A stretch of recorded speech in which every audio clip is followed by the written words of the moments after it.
పటిష్టత చేసే దిశగా వెళ్ళడానికి అందరూ ప్రయత్నించాలి. ముఖ్యంగా యూత్ అందరూ కూడా ముందుకు రావాల్సిందిగా, అంటే పెద్దవాళ్ళు వద్దని అనుకోకండి, మాట చెప్పడం ఏంటంటే ఎక్కువ యువకుల్ని పార్టీలో ఎక్కువ బలోపేతం చేయడానికి ప్రయత్నం చేస్తున్నాము.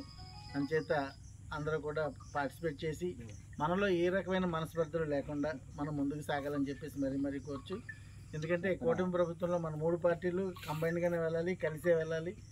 ఏదైనా చిన్నవి ఉంటే గ్రామ స్థాయి లీడర్ నుంచి అలాగే మండల స్థాయి లీడర్స్కి, అలాగే నియోజకవర్గ స్థాయి లీడర్లకి వాళ్ళకి మనకి చెప్పుకుంటూ బయట ఎప్పుడు కూడా మనం పబ్లిక్లో కామెంట్లు వద్దు. మెయిన్ థింగ్ ఏంటంటే పబ్లిక్లో ఏ రకమైన కామెంట్లు వద్దు. ఒకవేళ మన ఇద్దరికి నచ్చకపోయినా సరే మన ఇద్దరు నలుగురిలో మాట్లాడుకోకూడదు, పక్కకి వెళ్ళి మాట్లాడుకోవాలి. ఆ విధంగా వెళితే మనం పార్టీని ముందుకు తీసుకెళ్ళగలం. అలాగే మనకు మంచి అభివృద్ధి అనేది ఖచ్చితంగా 5 సంవత్సరాల్లో చాలా అభివృద్ధి జరుగుతుంది. నెక్స్ట్ వచ్చే 5 సంవత్సరాలు కూడా గ్యారంటీగా అభివృద్ధి చెందుతుంది.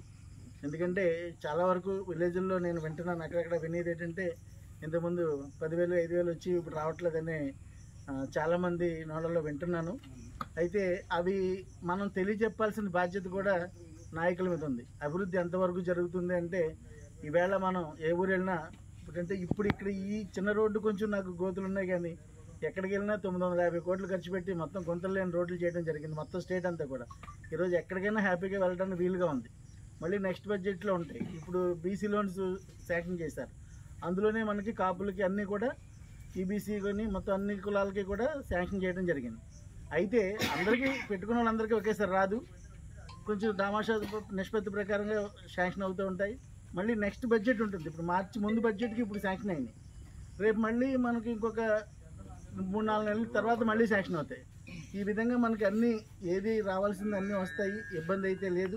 అలాగే త్వరలో ప్రారంభించి ఇంకా తల్లికి వందనం ఇలాంటివన్నీ కూడా మే తర్వాత ఒక్కొక్కటి మనకి చేసుకుంటూ వస్తున్నారు. ఎందుకంటే చంద్రబాబు నాయుడు గారు 24 గంటల్లో 20 గంటలు కష్టపడుతున్నారు.